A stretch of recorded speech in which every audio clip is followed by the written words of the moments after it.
O poço e o pêndulo. Aqui por muito tempo os impiedosos torturadores nutriram o insaciável furor da turba pelo sangue dos inocentes. Agora que a pátria está a salvo, e o antro fúnebre foi destruído, onde antes havia morte surge em vida e bem-estar. Quadra composta para os portões de um mercado a ser erguido no local onde ficava o Clube dos Jacobinos, em Paris. Eu estava esgotado, mortalmente esgotado por aquela longa agonia, e quando enfim me desataram, e foi-me dada a permissão de sentar, percebi que os sentidos me faltavam. A sentença, a pavorosa sentença de morte, foi a última de distinta articulação a chegar aos meus ouvidos. Depois disso, o som das vozes inquisitoriais pareceu fundir-se em um único murmúrio vago e onírico. Ele transmitia à alma a ideia de rotação, talvez por associar-se em minha imaginação ao rumor de uma roda de moinho. Isso por um curto período, apenas, pois em breve nada mais ouvi. E contudo, por um tempo, eu vi, mas com que terrível exagero. Vi os lábios dos juízes em seus mantos negros. Pareceram-me brancos e mais brancos que a folha em que traço estas palavras e finos ao ponto mesmo do grotesco. Finos com a intensidade de suas expressões de intransigência e de inamovível determinação de austero desprezo pelo suplício humano. Vi que os decretos do que para mim era o destino ainda saíam por aqueles lábios. Vi que se contorciam em mortal elocução. Vi que formavam as sílabas do meu nome, e estremeci, pois som nenhum adveio. Vi também, por alguns momentos de horror delirante, a suave e quase imperceptível ondulação dos reposteiros cor de sable que revestiam as paredes da sala. E então meu olhar recaiu sobre as 7 velas altas em cima da mesa. No início, exibiam o aspecto da caridade, e pareciam esguios anjos brancos que me salvariam, mas então, de repente, a náusea mais mortífera tomou conta de meu espírito, e senti cada fibra do corpo vibrar como se eu houvesse tocado o fio de uma pilha galvânica, enquanto as formas angelicais tornavam-se espectros sem sentido, com cabeças de fogo, e vi que dali nenhum conforto adviria. E então insinuou-se em minha imaginação, como uma rica nota musical, o pensamento do doce descanso que devia ser o túmulo. O pensamento se insinuou vagaroso e furtivo, e pareceu transcorrer longo tempo antes que atingisse a plena apreciação, mas no exato momento em que meu espírito enfim o sentiu e o acolheu, propriamente, as figuras dos juízes desvaneceram, como que por mágica, diante de meus olhos, as longas velas mergulharam no vazio, suas chamas se extinguiram por completo, o negror das trevas sobreveio, todas as sensações pareceram tragadas num assalto violento e furioso como o da alma pelo Hades. Então o universo se tornou silêncio, imobilidade e noite. Desmaiara, mas mesmo assim não direi que perdi de todo a consciência. O que dela restava não tentarei definir, nem sequer descrever, contudo, nem tudo estava perdido. No sono mais profundo não, no delírio e não, em um desmaio e não, na morte não, até mesmo no túmulo, nem tudo está perdido. Despertando do mais profundo dos sonos, rompemos a teia, diáfana de algum sonho. E contudo, um segundo depois, por mais frágil que pudesse ser a teia, não lembramos de ter sonhado. No regresso à vida após o desfalecimento há 2 estágios: primeiro, o da sensação de existência mental ou espiritual; segundo, o da sensação de existência física. Parece provável que, ao atingir esse segundo estágio, se pudéssemos recordar as impressões do primeiro, deveríamos julgar essas impressões eloquentes em lembranças do abismo que jaz além. E esse abismo é o quê? Como de algum modo distinguir suas sombras daquelas que há na tumba? Mas e se as impressões do que denominei como primeiro estágio não são, voluntariamente, recordadas, acaso, após um longo intervalo, elas não voltam mesmo sem ser convidadas, enquanto imaginamos admirados de onde podem ter surgido? Aquele que jamais desfaleceu, não é ele que encontra palácios estranhos e rostos perturbadoramente familiares nas brasas incandescentes, não é ele que contempla, flutuando em pleno ar, as tristes visões que a maioria são vedadas, não é ele que pondera sobre o perfume de alguma flor incomum, não é ele cujo cérebro fica mais e mais atônito com o significado de alguma cadência musical que nunca antes prendeu sua atenção.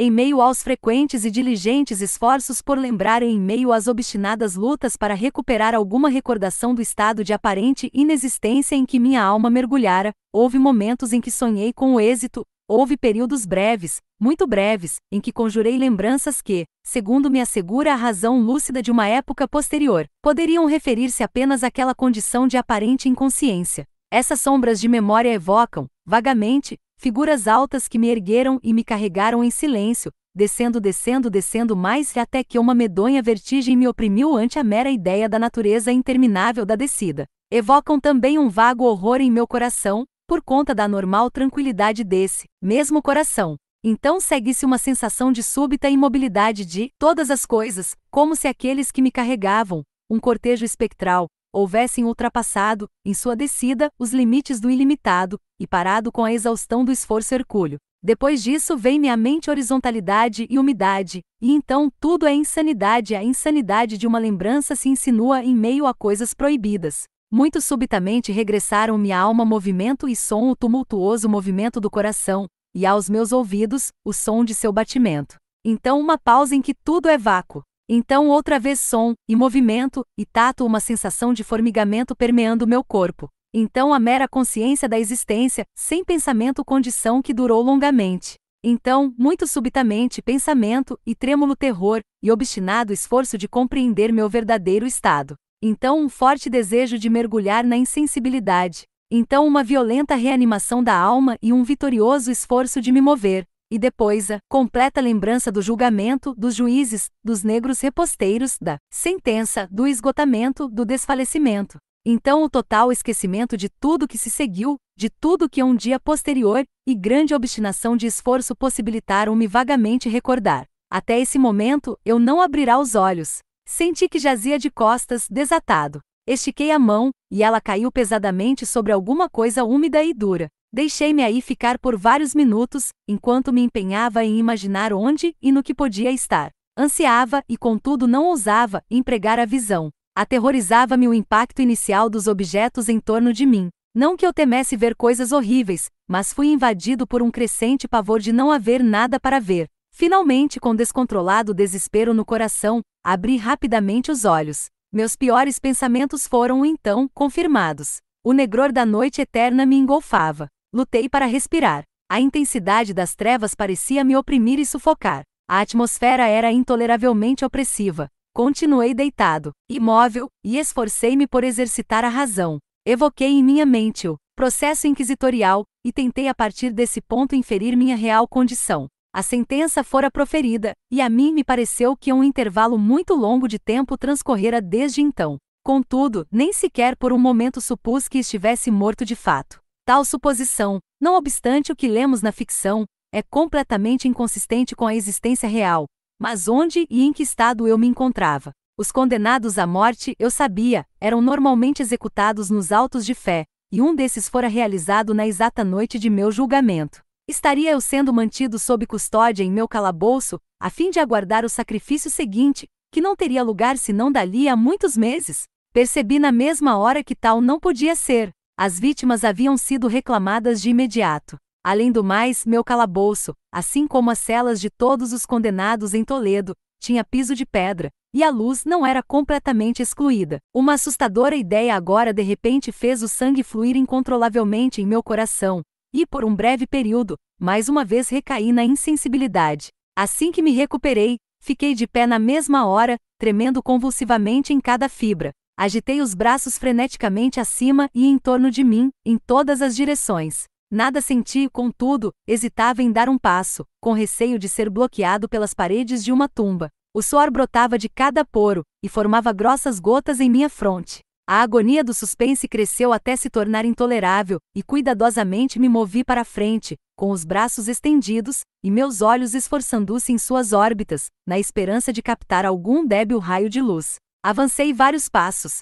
mas o negror e o vazio continuaram. Respirei mais facilmente. Parecia evidente que o meu não era, ao menos, o mais hediondo dos destinos. E então, conforme continuava a andar cautelosamente adiante, invadiu-me a memória, num tropel, uma infinidade de vagos rumores sobre os horrores de Toledo. Daqueles calabouços estranhas coisas se contavam fábulas. Eu sempre as reputara, porém, por demais estranhas, e por demais macabras, para serem repetidas, salvo num sussurro. Teria sido eu deixado para morrer de fome nesse mundo subterrâneo de trevas, ou que destino, talvez ainda mais assustador, me aguardava? Que o resultado seria a morte, e morte de uma pungência mais do que costumeira. Eu conhecia bem demais o caráter de meus juízes para duvidar. O modo e o momento eram tudo que me ocupava ou distraía. Minhas mãos estendidas enfim encontraram alguma obstrução sólida. Era uma parede em alvenaria de pedra, aparentemente muito lisa, musgosa e fria. Acompanhei sua superfície, pisando com toda a cuidadosa desconfiança que determinados relatos antigos haviam me inspirado.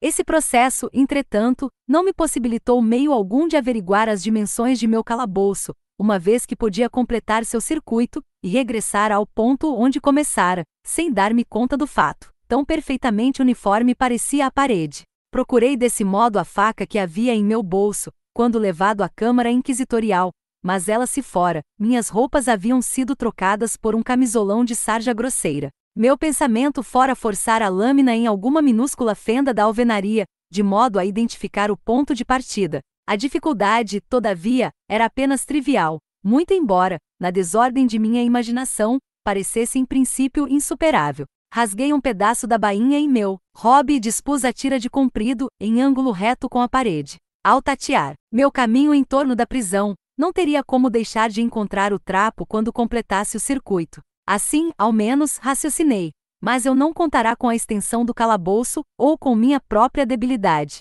O chão era úmido e escorregadio. Cambaleei para a frente por algum tempo, até pisar em falso e cair. Minha fadiga excessiva induziu-me a permanecer prostrado, e ali deitado o sono em breve se apossou de mim. Ao despertar e esticando um braço, encontrei ao meu lado um pão e uma jarra com água. Estava exausto demais para refletir sobre essa circunstância, mas comi e bebi com avidez. Pouco depois, retomei meu reconhecimento do circuito da prisão, e com grande labor, cheguei enfim ao pedaço de sarja. Até o momento de minha queda, eu contará 52 passos, e após retomar minha caminhada, contará 48 mais quando cheguei ao pedaço de pano. Havia ao todo, desse modo, 100 passos, e considerando cada 2 passos como 1 metro, inferíquio, calabouço tinha um perímetro de 100 metros. Eu havia topado, entretanto, com muitos ângulos na parede, e assim não podia formar suposição alguma sobre o formato da cripta, pois uma cripta era o que eu não podia deixar de supor que fosse.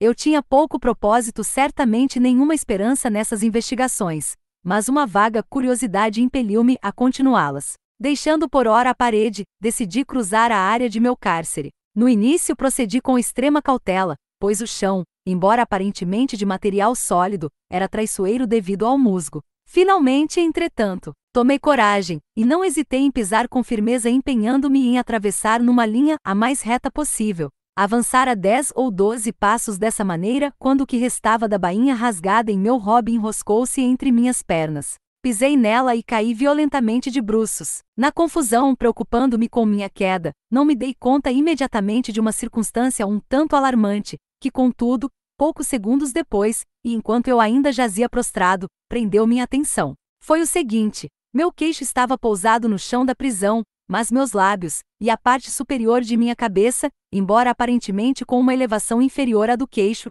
não tocavam coisa alguma. Ao mesmo tempo, minha testa parecia banhada em um vapor viscoso, e o odor peculiar de fungo em decomposição subia às minhas narinas. Estiquei o braço, e estremeci ao descobrir que caíra bem na beirada de um poço circular, cuja extensão, é claro, eu não tinha meios de averiguar no momento. Tateando a alvenaria logo abaixo da extremidade, consegui deslocar um pequeno fragmento, e deixei que caísse no abismo. Por vários segundos, estiquei os ouvidos para suas reverberações conforme colidia contra as laterais da garganta em sua queda. Finalmente, sobreveio um lúgubre mergulho na água, seguido de ecos elevados. No mesmo instante, escutei um ruído similar ao de uma porta no alto sendo rapidamente aberta, e prontamente fechada, enquanto um tênue raio de luz tremeluziu subitamente através da escuridão, e subitamente sumiu. Enxerguei claramente a sina que me havia sido preparada e dei graças em silêncio pelo oportuno acidente que me possibilitara dela escapar. Mais um passo antes de minha queda, e o mundo não mais me veria. E a morte que acabará de evitar era exatamente o que eu costumava encarar, como a típica história fantasiosa e pitoresca relativa à Inquisição. Às vítimas de sua tirania cabia a escolha da morte com suas mais desesperadoras agonias ou da morte com seus mais hediondos horrores morais. A mim fora reservada esta última. O longo sofrimento abalara meus nervos, a ponto de eu estremecer ao som de minha própria voz e me tornar em todos os aspectos uma vítima sob medida para as variedades de tortura que me aguardavam. Tremendo em cada membro do corpo, tateei meu caminho de volta à parede determinado a aí perecer, em lugar de me arriscar aos terrores dos poços cuja existência eu agora imaginava haver em variados pontos, espalhados pelo calabouço. Em outras condições de espírito, talvez tivesse a coragem de dar cabo de minha miséria na mesma hora, mergulhando num daqueles abismos. Mas nesse momento eu era o mais rematado dos covardes. E tampouco esquecia o que havia lido a respeito desses poços, que a extinção súbita da vida não fazia parte de seu mais horrendo desígnio. A agitação de espírito manteve-me acordado por muitas horas intermináveis, mas finalmente voltei a adormecer. Ao despertar, descobri ao meu lado, como antes, um pão e uma jarra de água. Uma sede excruciante me consumia, e esvaziei o recipiente de um só trago. Devia haver alguma droga ali, pois, mal terminei de beber, senti um torpor irresistível. Um sono profundo se apossou de mim, um sono que era como a morte. Quanto tempo durou é algo que de certo não sei dizer, mas quando, mais uma vez, abri os olhos, os objetos em torno de mim estavam visíveis. Por meio de uma fulguração difusa e sulfurosa, cuja origem não pude inicialmente determinar, fui capaz de ver a extensão e o aspecto da prisão. Quanto ao tamanho, eu me equivocara redondamente. O perímetro completo de suas paredes não excedia os 25 metros. Por alguns minutos, o fato ocasionou-me um mundo de vãs preocupações. Vãs de fato, pois o que podia ser menos importante, nas terríveis circunstâncias em que me encontrava, do que as meras dimensões de meu calabouço. Mas minha alma assumiu um descontrolado interesse em banalidades e concentrei-me diligentemente em esclarecer o erro que havia cometido ao fazer minhas medições. A verdade enfim se me afigurou. Em minha primeira tentativa de exploração, eu contara 52 passos até o momento da queda. Eu devia ali estar a 1 ou 2 passos do pedaço de sarja. Na verdade, eu praticamente completará o perímetro da cripta. E então adormeci e, ao acordar, devo ter refeito meus passos, pressupondo assim o perímetro como tendo quase o dobro do que de fato tinha. Minha confusão mental impediu-me de observar que iniciei o percurso tendo a parede à esquerda, e que o terminei com a parede à minha direita. Eu havia sido iludido também com respeito à forma do cárcere. Tateando meu caminho, topara com diversos ângulos, e assim inferi uma ideia de grande irregularidade. Tão poderoso é o efeito da escuridão absoluta ao despertarmos da letargia ou do sono. Os ângulos nada mais eram que umas poucas depressões ligeiras ou nichos, a intervalos variáveis. O formato geral da prisão era quadrado. O que eu tomara por alvenaria parecia agora ser ferro ou algum outro metal, em imensas placas cujas suturas ou junções ocasionavam a depressão. A superfície inteira do recinto de metal estava grosseiramente pintada com todas essas lucubrações hediondas e repulsivas, às quais a sepulcral superstição dos monges havia dado origem. Figuras diabólicas em posturas ameaçadoras, com formas esqueléticas e outras imagens de fato ainda mais assustadoras, espalhavam-se e desfiguravam as paredes. Observei que os contornos das monstruosidades eram suficientemente distintos, mas que as cores pareciam esmaecidas e borradas, como que por efeito da umidade da atmosfera. Eu agora notava também o chão, que era de pedra. No centro esbeiçava-se o poço circular de cujas mandíbulas eu escapara, mas era o único no calabouço. Tudo isso enxerguei indistintamente e com grande esforço, pois minha situação pessoal se alterara grandemente durante o sono. Eu agora jazia deitado de costas, e com o corpo inteiro, em algum tipo de estrutura de madeira pouco elevada. Prendia-me fortemente a isso uma longa correia, parecida com uma sobrecilha. Ela passava em muitas voltas pelos meus membros e meu corpo, deixando em liberdade apenas minha cabeça, e meu braço esquerdo, numa extensão tal que eu pudesse, por meio de enorme esforço, servir-me da comida em um prato de cerâmica que jazia ao meu lado no chão. Vi para meu horror que a jarra fora retirada. Digo para meu horror, pois a mim me consumia uma sede intolerável. Sede que aparentemente era parte do plano de meus algozes estimular, pois a comida no prato era uma carne de tempero pungente. Olhando para cima, perscrutei o teto de minha prisão. Ficava a cerca de 10 ou 12 metros de altura, e era construído bem à feição das paredes.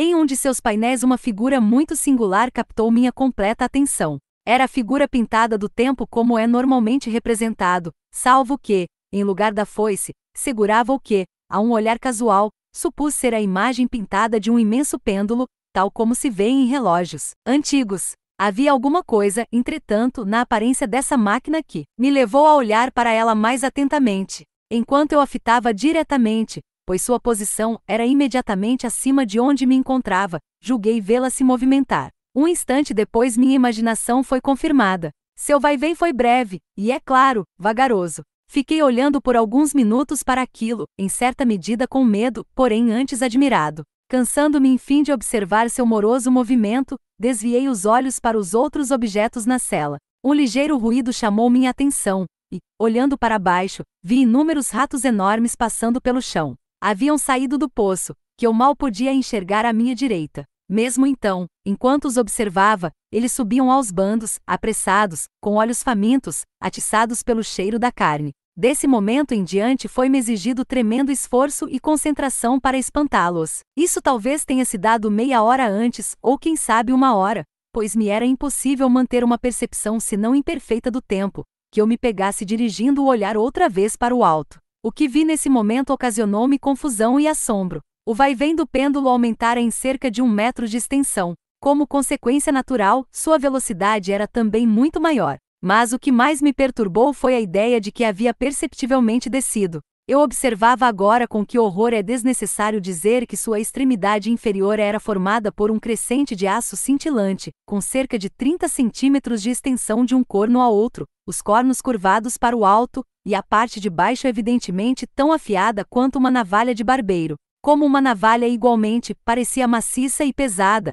afilando-se a partir do gume em uma sólida e larga estrutura acima. O instrumento era afixado a uma pesada barra de bronze e a peça toda sibilava em suas oscilações através do ar. Não havia mais como duvidar da sina para mim preparada pela engenhosidade em tortura dos monges. Minha descoberta do poço chegará ao conhecimento dos inquisidores. O poço, cujos horrores haviam sido destinados a um herege ousado como eu, o poço, emblemático do inferno, e disseminado de boca em boca como a última tule de todas suas punições. O mergulho nesse poço, eu o evitara apenas pelo mais casual dos acidentes, e tinha consciência de que a surpresa, ou uma armadilha de tormento, compunha importante elemento de todo o grotesco dessas mortes no calabouço. Tendo-me furtado a queda, não fazia parte dos planos do demônio empurrar-me para o abismo, e assim, por não haver alternativa, uma aniquilação diferente e mais branda me aguardava. Mais branda? Quase sorri em minha agonia ao pensamento de aplicar dessa forma um tal termo.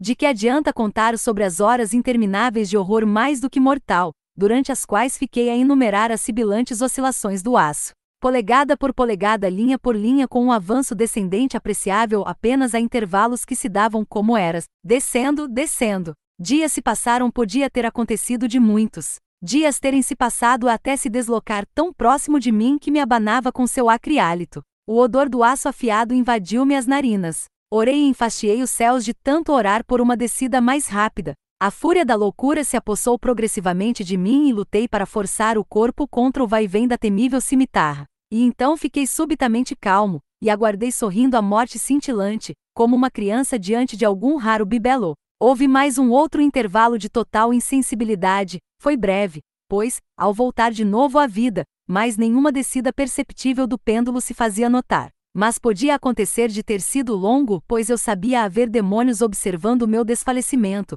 e que poderiam se comprazer em deter as oscilações. Ao recobrar os sentidos também, senti-me deveras indizivelmente esgotado e fraco, como que a voltar de longa inanição. Mesmo em meio às agonias desse período, a natureza humana clamava por alimento. Com doloroso esforço, estendi o braço esquerdo o mais longe que minhas correias permitiam, e me apossei da pequena sobra que os ratos haviam me deixado. Ao enfiar a porção entre meus lábios, invadiu-me a mente um pensamento incipiente de alegria e de esperança. E contudo, o que queria eu com a esperança? Foi, como disse, um pensamento incipiente. O homem tem tantos desses que jamais são completados. Senti que era de alegria e de esperança, mas senti também que havia perecido já ao se formar. Em vão lutei por completá-lo, por recuperá-lo. O sofrimento prolongado quase aniquilara todas as minhas faculdades comuns de pensamento. Eu era um imbecil, um idiota. A oscilação do pêndulo se dava em ângulo reto com o comprimento de meu corpo. Vi que o crescente estava destinado a cruzar a região do coração.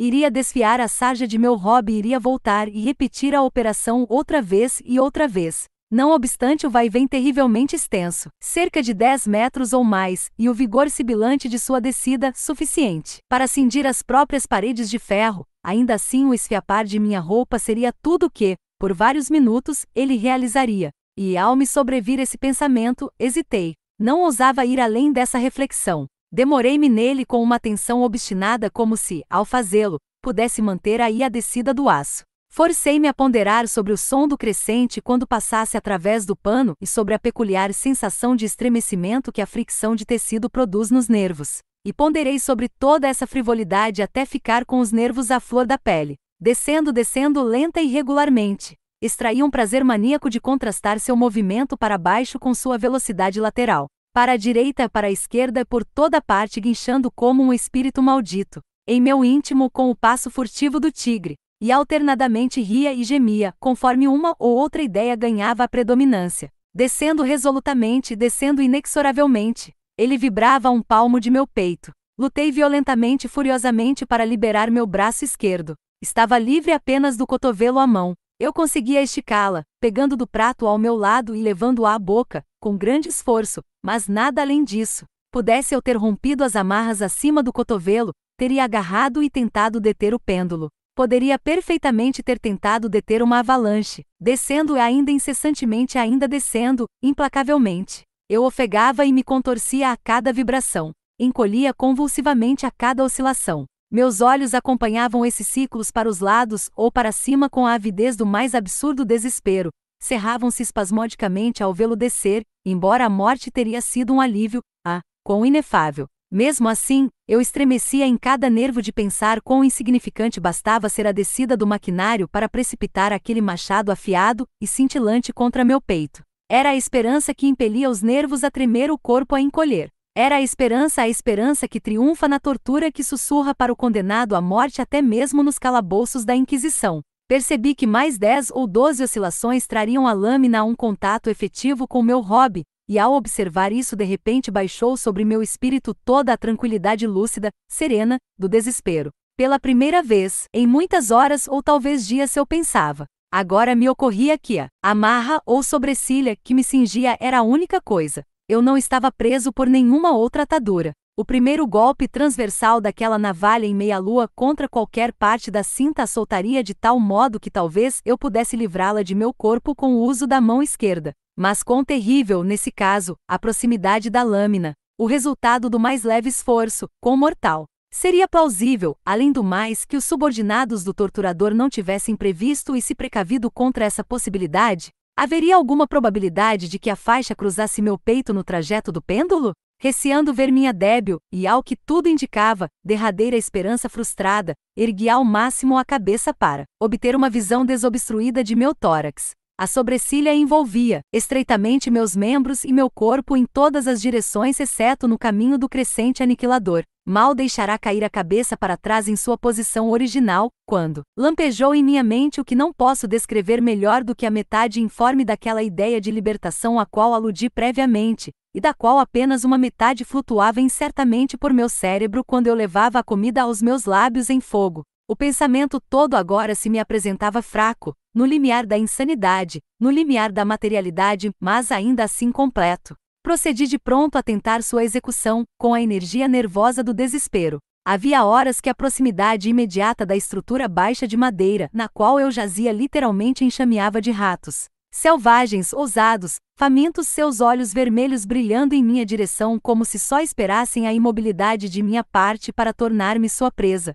Com que alimento, pensei eu, acostumaram-se eles no poço. Haviam devorado, a despeito de todos os meus esforços para impedi-los, tudo, exceto um pequeno resto do que continha o prato. Eu me habituara a um movimento de sobe e desce, um abano de mão, na imediação do prato. E, com o tempo, a uniformidade inconsciente do movimento privou-o de seu efeito. Em sua voracidade, as criaturas daninhas frequentemente cravavam suas presas afiadas em meus dedos. Com as partículas da vianda gordurosa e condimentada que ainda restavam, esfreguei exaustivamente a correia em todos os pontos que fui capaz de alcançar e então, removendo a mão do piso, permaneci imóvel, quase sem respirar. No início, os animais famintos ficaram sobressaltados e atemorizados com a mudança, com a cessação de movimento. Recuaram alarmados, muitos buscaram o poço. Mas isso durou apenas um instante. Eu não contará em vão com sua voracidade. Observando que continuava imóvel, um ou dois mais audaciosos saltaram sobre o estrado e farejaram a sobrecilha.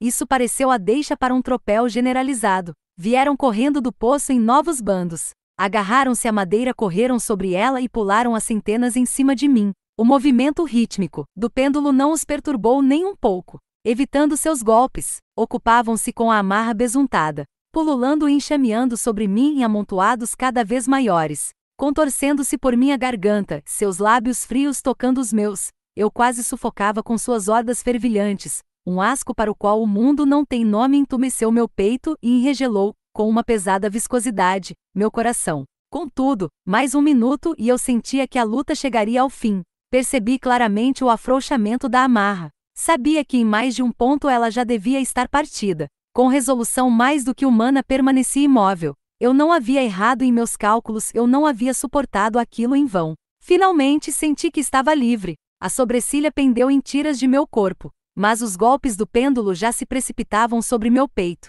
O instrumento atravessara a sarja do robe, cortara até a camisa de linho que eu vestia por baixo. 2 vezes mais oscilou, e uma aguda sensação de dor espicaçou cada nervo. Mas o momento da fuga chegará. Ao abanar a mão, meus libertadores fugiram em tumulto. Com um movimento confiante e cauteloso, lateral, contido e vagaroso deslizei do abraço da correia e para fora do alcance da cimitarra. Naquele momento, ao menos, eu estava livre, e nas garras da Inquisição. Nem bem deixei a madeira em meu leito de horror e passei ao piso de pedra da prisão. O movimento da máquina infernal cessou, e fiquei assistindo, conforme se recolhia, por alguma força invisível, para dentro do teto. Foi uma lição que aprendi em desespero. Cada movimento meu era sem dúvida observado. Livre, eu apenas escapara da morte em uma forma de agonia para ser confiado a uma outra qualquer pior que a morte. Com esse pensamento passeei os olhos nervosamente em torno pelas barreiras de ferro que me cercavam.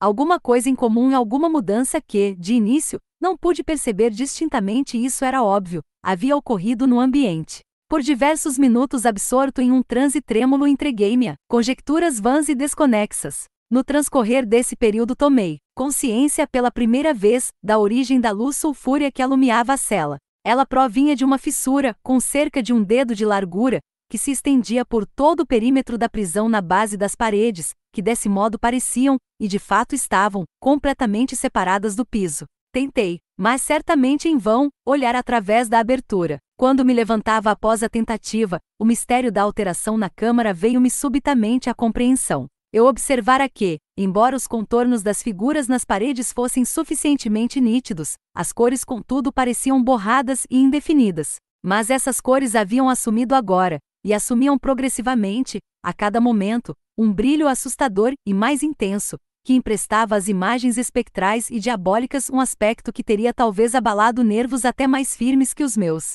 Olhos demoníacos, de vivacidade selvagem e macabra, fuzilavam-me de 1000 direções, quando nenhum havia sido visível antes, e cintilavam com o fantasmático fulgor de um fogo que eu era incapaz de forçar minha imaginação a interpretar como ilusão. Ilusão? No momento em que respirei penetrou em minhas narinas o vapor do ferro aquecido. Um odor asfixiante tomou conta da prisão.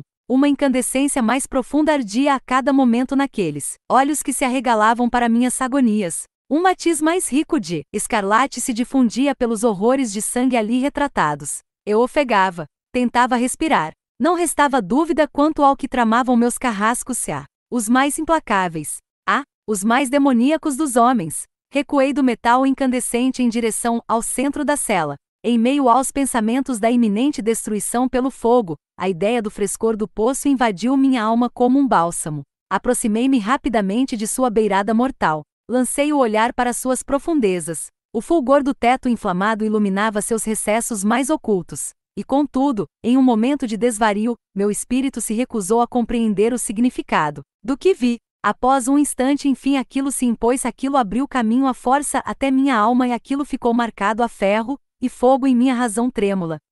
Quem dera eu tivesse voz para falar. Horror!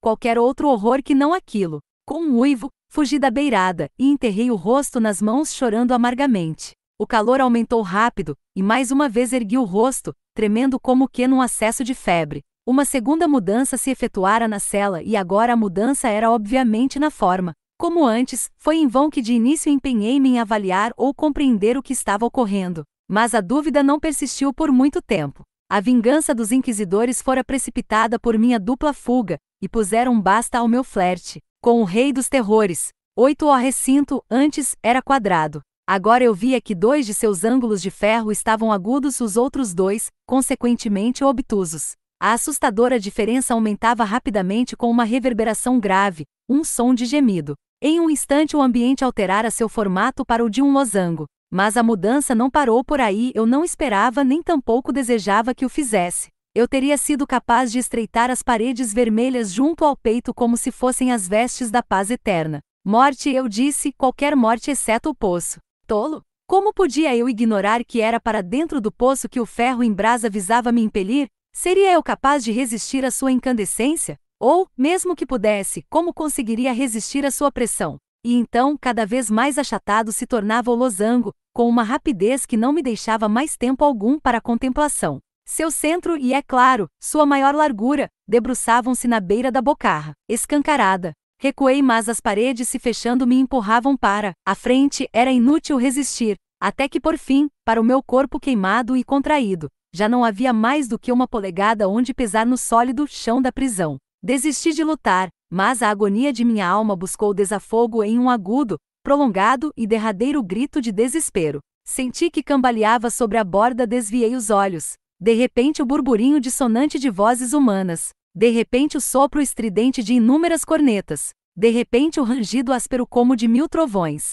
As paredes ardentes recuaram. Um braço se esticou para agarrar o meu quando eu tombava, desfalecendo, dentro do abismo. Era o do general Lasalle. O exército francês entrará em Toledo. A Inquisição caíra nas mãos de seus inimigos.